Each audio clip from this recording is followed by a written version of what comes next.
প্রিয় দর্শক, স্বাগত জানাচ্ছি সারাদিনের সংবাদে প্রতিদিনের আয়োজন রাত ১১টার শীর্ষ সংবাদে। সারা বিশ্বের গুরুত্বপূর্ণ সব সংবাদের শিরোনাম জেনে নিন শুরুতেই। ২০২৪-২৫ অর্থ বছরে তিতাস গ্যাসের লোকসান ৭৭২ কোটি টাকা। খরচ কমানোর পরিকল্পনা, বাদ পড়তে চলেছেন অ্যামাজনের ৩০,০০০ কর্মী। অপহরণের নাটক সাজানোর কথা স্বীকার করলেন মুফতি মুহিবুল্লাহ।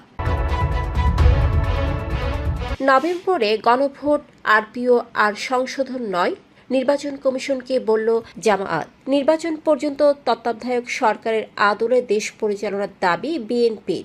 অন্যদিকে আগামী নির্বাচন তত্ত্বাবধায়ক সরকারের অধীনে সম্ভব নয়, জানালেন শিশির মনির। আওয়ামী লীগ ২০১৪ সালের পর দেউলিয়া হয়ে গেছে বললেন অর্থ উপদেষ্টা। এস আলমের আরও ৪৬৯ একর জমি জব্দের আদেশ। হালাল পণ্য রপ্তানি বাড়াতে পাকিস্তানের সঙ্গে সমঝোতা সই, বাংলাদেশি পাট আমদানিতেও আগ্রহ পাকিস্তানের। মামদানি ডেমোক্রেটিক পার্টির ভবিষ্যৎ বললেন ইলন মাস্ক। মেট্রো রেলের বিয়ারিং প্যাড পড়ে নিহত আবুল কালামের পরিবারকে ১০ কোটি টাকা ক্ষতিপূরণ দিতে আইনি নোটিশ।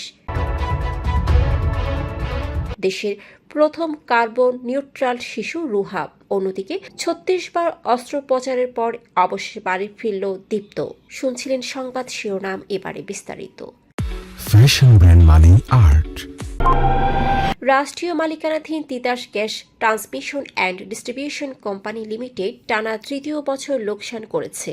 ২০২৪-২৫ অর্থ বছরে ৭৭২ কোটি টাকা ক্ষতি করেছে। গত ৩ বছরে মোট লোকসান ১,৬৮১ কোটি টাকা। লোকসান থাকা সত্ত্বেও কোম্পানি ২% নগদ লভ্যাংশ দেওয়ার সুপারিশ করেছে। ২৪শে ডিসেম্বর প্রতিষ্ঠানটির বার্ষিক সাধারণ সভা অনুষ্ঠিত হবে। রেকর্ড ডেট ১৭ নভেম্বর। বিশ্বের শীর্ষ ই কমার্স প্রতিষ্ঠান অ্যামাজন ২৮ অক্টোবর থেকে কর্পোরেট পর্যায়ে প্রায় ৩০,০০০ কর্মী ছাঁটাই করবে। প্রতিষ্ঠানটির ১,৫০,০০,০০০ কর্মীর মধ্যে এটি কম হলেও কর্পোরেট পর্যায়ে ৩,৫০,০০০ কর্মীর প্রায় ১০% প্রভাবিত হবে। এটি ২০২২ সালের পর সবচেয়ে বড় ছাঁটাই। তখন ২৭,০০০ কর্মী ছাঁটাই করা হয়েছিল। ২ বছর ধরে ধাপে ধাপে জনবল কমানো হয়েছে। এবার মানব সম্পদ, অপারেশনস, ডিভাইস ও সার্ভিসেস এবং অ্যামাজন ওয়েব সার্ভিসেস বিভাগে প্রভাব পড়বে। গাজীপুর টঙ্গীর টিএনটি কলোনি জামে মসজিদের খতিব মুফতি মুহিবুল্লাহ মিয়াজি নিজেই অপহরণের নাটক সাজিয়েছেন। পুলিশ জানায় তিনি পঞ্চগড় থেকে উদ্ধার হওয়ার পর টঙ্গী থানায় অপহরণের মামলা করেন। পরে ফেসবুক লাইভে স্বীকার করেন যে নিজে পঞ্চগড় গিয়েছিলেন। এজাহারে তিনি দাবি করেছিলেন ২২ অক্টোবর সকালে টঙ্গীতে অ্যাম্বুলেন্সে তুলে নিয়ে অপহরণ করা হয়েছে, শারীরিক নির্যাতন করা হয়েছে এবং বাম পা শিকল দিয়ে গাছের সঙ্গে বেঁধে রাখা হয়েছে। পরে স্থানীয়রা তাকে উদ্ধার করে ৯৯৯-এ কল করে পুলিশে জানায়। জেএমপি অতিরিক্ত পুলিশ কমিশনার তাহিরুল হক চৌহান মঙ্গলবার সংবাদ সম্মেলনে এ তথ্য জানিয়েছেন। বাংলাদেশ জামায়াত ইসলামী আগামী নির্বাচন সুষ্ঠু ও গ্রহণযোগ্য করতে নির্বাচন কমিশনকে ১৮ দফা সুপারিশ দিয়েছে, যার মধ্যে আগামী নভেম্বর জাতীয় নির্বাচনের আগে গণভোট আয়োজনের প্রস্তাব রয়েছে। মঙ্গলবার রাজধানীর আগারগাঁওয়ে নির্বাচন কমিশন কার্যালয়ে দলটির ৭ সদস্যের প্রতিনিধি দল প্রধান নির্বাচন কমিশনারের সঙ্গে বৈঠক করেন। নেতৃত্ব দেন সেক্রেটারি জেনারেল গোলাম পরোয়ার। তিনি বলেন, জাতীয় সনদে পরিবর্তন সমূহ ভোটারের জ্ঞানে আসার পরই ভোট করা উচিত। একই দিনে বাংলাদেশে সফররত কমনওয়েলথ প্রতিনিধি দল বিএনপির সঙ্গে বৈঠক করে। স্থায়ী কমিটির সদস্য আমির খসরু মাহমুদ চৌধুরী বলেন, কেয়ারটেকার সরকারের আদলে নির্বাচন না হলে আস্থার সংকট হবে। কমনওয়েলথ নির্বাচনের পর্যবেক্ষক পাঠাবে। অন্যদিকে জামায়াতে ইসলামের আইনজীবী মোহাম্মদ শিশির মনির জানান, সংসদ ভেঙে যাওয়ার ১ বছরের বেশি সময় হয়ে যাওয়ায় আসন্ন ত্রয়োদশ জাতীয় সংসদ নির্বাচন তত্ত্বাবধায়ক সরকারের অধীনে সম্ভব নয়। অন্তর্বর্তী সরকারের তথ্য ও সম্প্রচার উপদেষ্টা মাহফুজ আলো বলেছেন, আওয়ামী লীগ ২০১৪ সালের পর রাজনৈতিক দল হিসেবে দেউলিয়া হয়ে গেছে।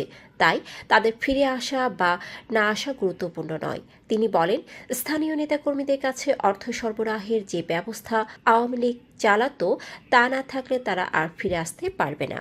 মঙ্গলবার রাজধানীর গুলশানের এক হোটেলে ইকোনমিক রিফর্ম সামিটে অগ্নিঝরা বর্ষা দেশে ও বিদেশে গ্রন্থের প্রকাশনা অনুষ্ঠানে তিনি মন্তব্য করেন।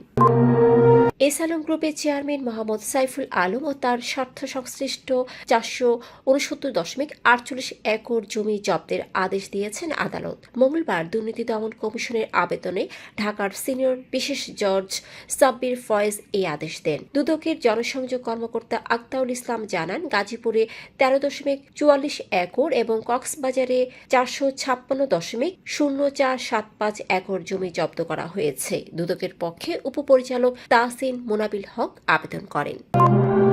Bangladesh Standards and Testing Institution ও পাকিস্তান হালাল অথরিটি মধ্যে জাতীয় মান প্রণয়নের সহযোগিতার জন্য সমঝোতা স্মারক সই হয়েছে।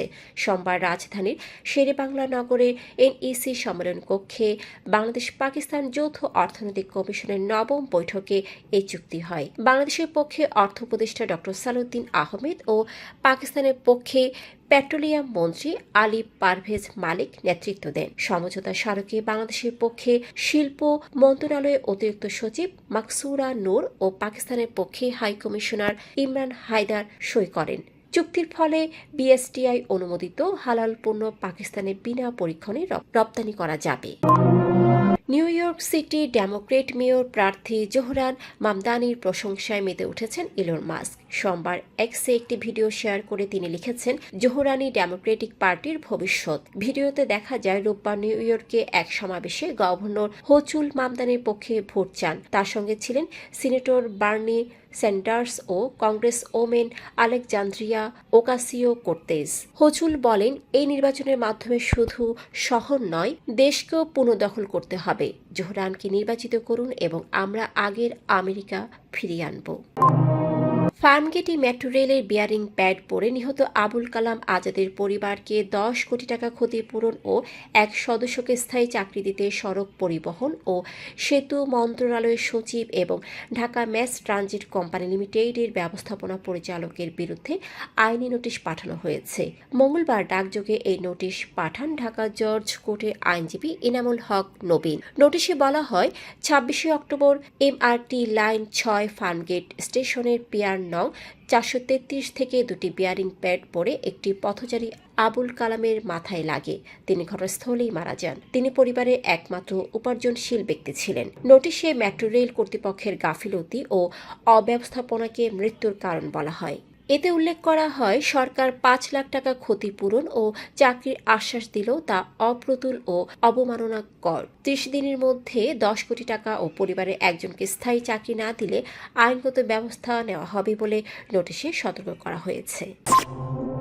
বাংলাদেশের প্রথমবারের মতো কার্বন নিউট্রাল শিশু হিসেবে আন্তর্জাতিক স্বীকৃতি পেয়েছে সাতক্ষীরার তালা উপজেলার শিবপুর গ্রামের আয়ান খান রুহাব। মাত্র 8 মাস বয়সে এই স্বীকৃতি পেয়েছে সে। বাবা ইমরান রাব্বি ও মা আয়েশা আক্তার কিরণের উদ্যোগে তার জন্মের পর থেকেই 580টি ফলজ ও বনজ গাছ রোপণ করে তার জীবনব্যাপী কার্বনিশন অফসেট করা হয়েছে। এই উদ্যোগে স্বীকৃতি দিয়েছে international centre for climate change and development Dhaka planters প্রকল্পের মাধ্যমে আনুষ্ঠানিকভাবে সার্টিফিকেট প্রদান করে। অন্যদিকে মাইলস্টোন স্কুলের 7ম শ্রেণীর ছাত্র নাবিদ নওয়াজ দীপ্ত 97 দিন চিকিৎসার পর জাতীয় burn and plastic surgery institute থেকে ছাড়পত্র পেয়েছে। তার শরীরে 36টি অস্ত্রোপচার ও 8 বার স্কিন গ্রাফটিং করা হয়। 45% দগ্ধ হওয়ার পর সে 10 দিন লাইফ সাপোর্টে, 22 দিন আইসিইউতে, 35 দিন এইচডিইউতে এবং 40 দিন কেবিনে ছিল বলে জানান ইনস্টিটিউটের যুগ্ম পরিচালক ডক্টর মারফুল ইসলাম। দর্শক, এতক্ষণ আমাদের সাথে থাকার জন্য ধন্যবাদ। প্রতি মুহূর্তে দেশ বিদেশের গুরুত্বপূর্ণ সব সংবাদ জানতে ভিজিট করুন www.সারাদিনেরসংবাদ.com ও চোখ রাখুন সারাদিনের সংবাদের অফিসিয়াল ফেসবুক পেজে। Fashion brand Mani Art. Men's, ladies and kids wear. Art. Be smart.